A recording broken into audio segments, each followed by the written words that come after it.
Welcome to the deep dive. Today, we're going on a journey into the world of Greek mythology, but not just the big names, Right. like Zeus and Poseidon. We're diving deep into the family tree of the Greek gods. Okay. Specifically, we're looking at a detailed analysis. When you think about Greek gods, who comes to mind? Probably Zeus, right? Yeah. He's kind of the big guy. He is. But get this. There are way more goddesses than you might think. And they're not just sitting around on Mount Olympus braiding each other's hair. They're playing some crucial roles. Oh, yeah, definitely. They're very active.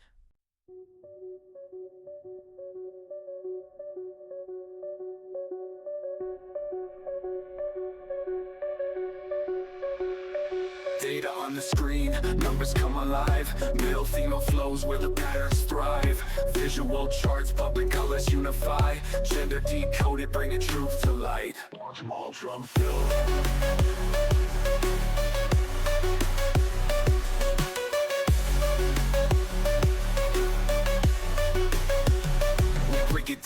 We break it down, real talk.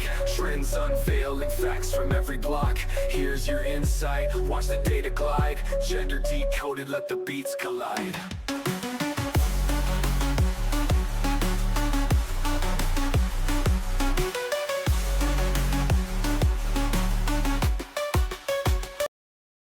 The source material that lays out this really, really cool family tree, but it's worth noting that it's not a complete picture. It's not totally comprehensive. But even with that being said, we can find some interesting observations just from what we've got. For starters, there are 18 male deities and 14 goddesses, giving us a total of 32. What are your initial thoughts on that, especially with that slight majority of gods?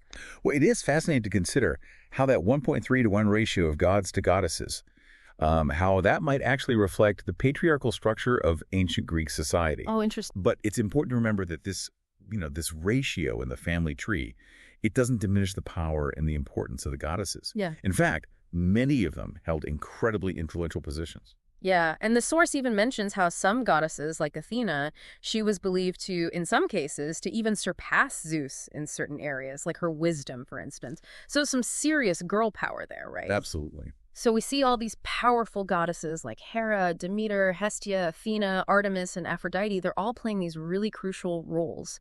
So what can you tell us about the significance of their roles within the Pantheon?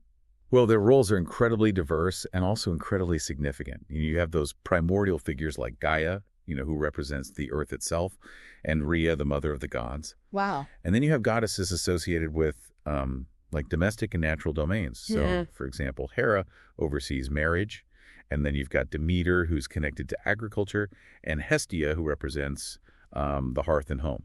And of course, let's not forget the goddesses, who have these really specific powers and attributes like Athena, embodying wisdom in warfare, Artemis, who's associated with the hunt and the moon, and Aphrodite, representing love and beauty. It really is amazing to see just how much their influence kind of spreads out across, well, everything. But I did notice the source mentioning goddesses often being presented as consorts and mothers. Does this in any way diminish their power? That's a great question.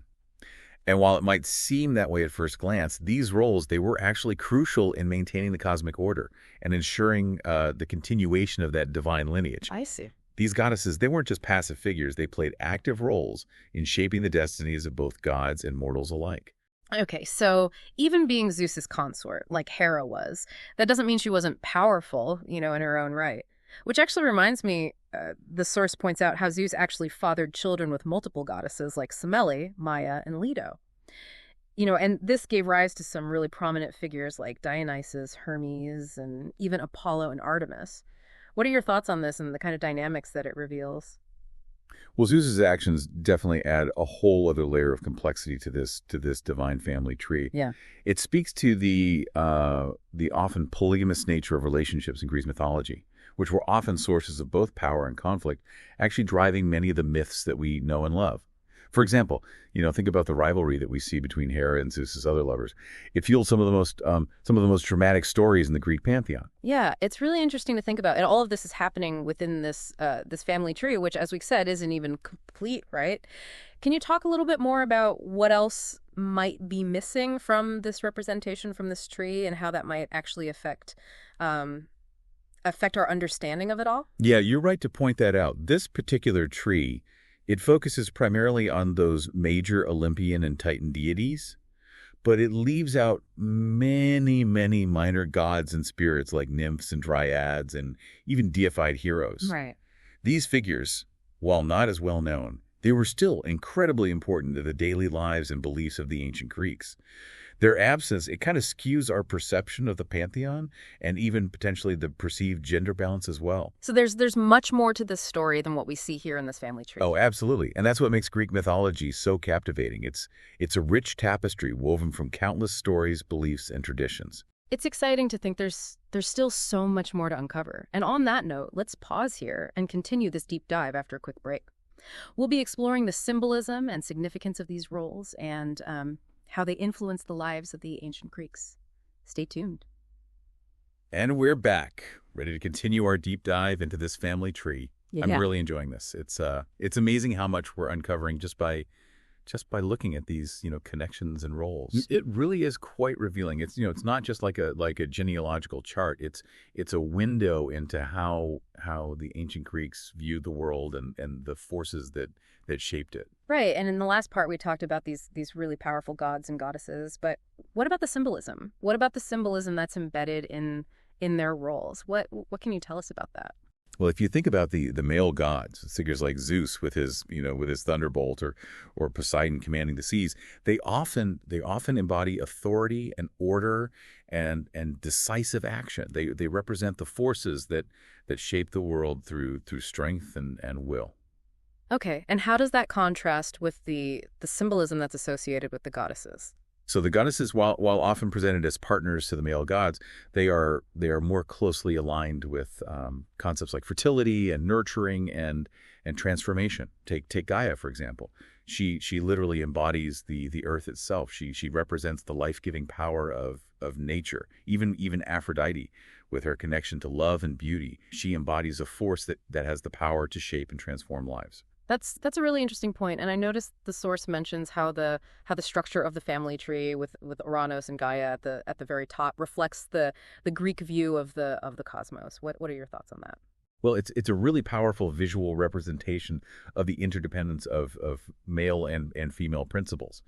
Even though the male gods might seem to hold more overt power in the traditional narratives, the presence of those powerful goddesses like Gaia and Rhea at the foundation of the Pantheon, it suggests that feminine energy is absolutely essential to the cosmic order. It's a reminder that balance is key. It's like the ancient Greeks understood that both masculine and feminine energies were essential for a functioning universe. Precisely. And it's important to remember that while these myths, while they offer us insights into how the ancient Greeks understood their world, they also provide these timeless lessons about the balance of power and the interconnectedness of all things. It makes you wonder how these beliefs, how they played out in their daily lives. Did people's everyday activities and decisions, did those revolve around these divine figures? Well, absolutely. Imagine living in a world where the gods and goddesses weren't distant, abstract figures, but active participants in your daily life. Their favor could bring prosperity and protection, while their wrath could unleash disaster. So their lives were deeply, deeply entwined with these beliefs. Absolutely. Temples were built to honor the gods. Sacrifices were made to appease them.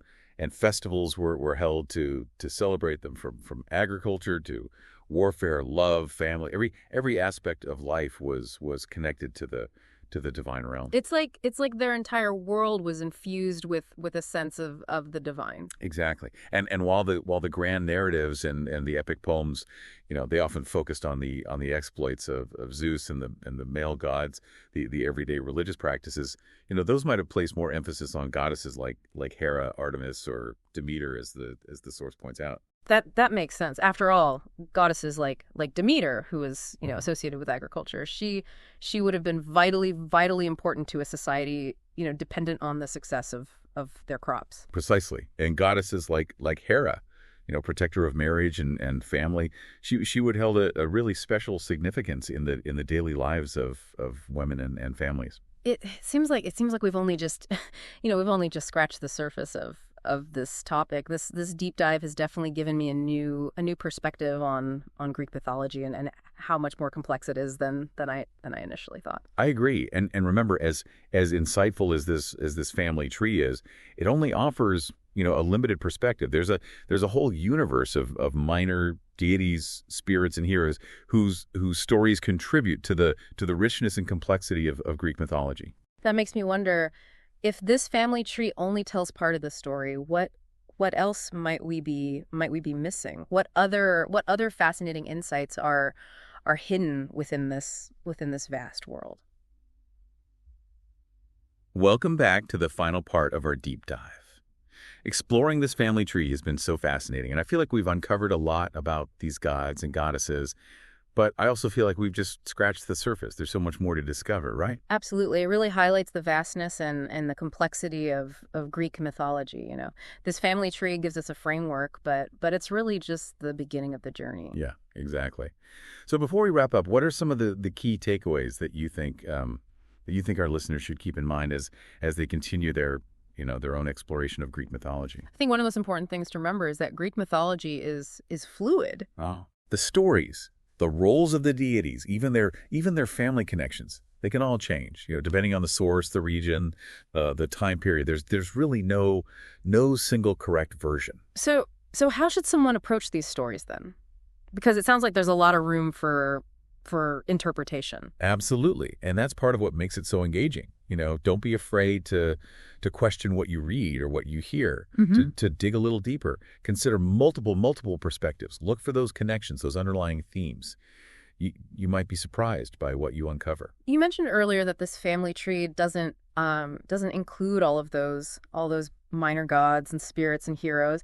Why is it so important to remember them? Because they add so much depth and richness to the world of Greek mythology. Imagine a world where every grove of trees has its nymph and every spring its naiad. These figures, while maybe not as famous as the Olympians, they were so deeply ingrained in the beliefs and daily lives of the ancient Greeks. It's like they brought a sense of magic to their world. Exactly. And they remind us that, even in a world seemingly dominated by such powerful gods, that there's still space for countless other beings with their own stories and significance. As we come to the end of our deep dive, I keep thinking about, how these ancient myths still resonate with us today. What do you think is behind that enduring appeal? Well, they tap into these universal human experiences. Yes. Love, loss, betrayal, ambition, the struggle between